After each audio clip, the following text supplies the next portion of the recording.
Hi, my name is Ben Rother, and today I'm going to be talking about how alternative energy should replace fossil fuel. Alternative energy should replace fossil fuels in most vehicles because it is better for the environment and just as efficient. For almost 150 years, humanity has been using gasoline to power their automobiles. Today, the number of people driving automobiles is at an all-time high. According to a Green Car report, there are over 1 billion vehicles in the world that use fossil fuel. That is expected to only get bigger by 2040. With higher population and more cars being produced, the more gasoline we'll use in the future. The EPA states that over 55% of carbon monoxide emissions are from transportation. A good portion of those emissions are from freight trains, however, not gasoline-powered cars. The technology for alternative energy used in automobiles is evolving at an exponential rate and has even had success in the market. In 2018, Tesla sold over 191,000 cars that run on a battery.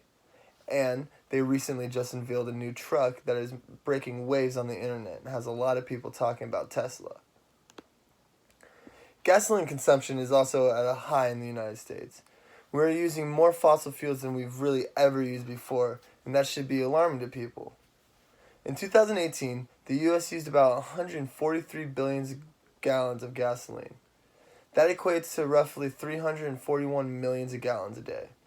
For that rate to continue, that is unsustainable for a long period of time.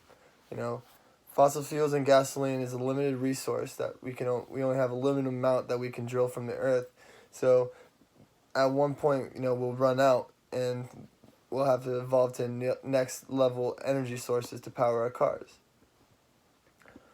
While America has the highest number of registered vehicles at over 265 million registered vehicles, they aren't the only ones with high car numbers. Russia, for example, has about 50 million registered vehicles. India has 159 cars registered. And China has a staggering over 250 million registered cars, according to the World Health Organization. What this means is that there's many cars running on gasoline at a time and burning emissions into the air. Also, that's just cars registered. You never know, there could be way more cars that aren't registered that are in use in those countries. Gas prices are also getting way more expensive.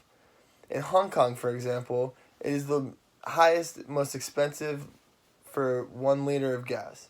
For 1 liter of gas, it is $2.04, which is 255% more than a liter of gas in New York City. In New York City, it's only 84 cents for a liter. And New York City has high gas prices compared to the rest of the United States. So how do we fix this problem? One way that we can solve this is by using solar panels to start helping in powering cars.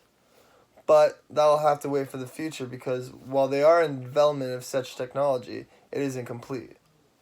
The first solar-powered car, however, has been developed, but it's not for sale and it's not fully solar-powered. It still requires a charger. Another option at our disposal is a P-series fuel, which is a combination of ethanol, natural gas liquids, and methyl trihydrofuran, which is derived from a biomass. It can be used in flex fuel vehicles, but there aren't many of them that are made. Also, it still uses natural gas, so it's not a great alternative. One alternative that is working, however, and will be the future of the automobile industry is the electrical powered battery. These vehicles are powerful, fun, and most importantly safe for the environment. Tesla's engines don't burn on gasoline, they run on battery and don't let out exhaust, which doesn't impact the environment and has no carbon monoxide effect. Teslas are also really safe, with the Model 3 earning a 5-star safety grade from the NHTSA and claims to be the safest car ever made from, Tesla themselves. So that might not be as credible of a source. So all of this should get us questioning, how do we respond to this? How do we affect change?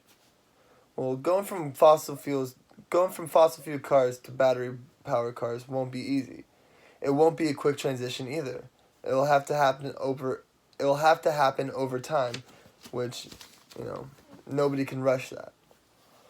But we should all start thinking of the environmental impact that cars have in the future that electrical cars have, and how we can combat that. And as a society, I do believe we are gravitating towards an electrical future, and that future will eventually hit the car industry, which means that most cars will be run on computers and batteries in the next 50 years. My name is Ben Rother, and thank you so much for listening to this speech. Hope you guys have a great day.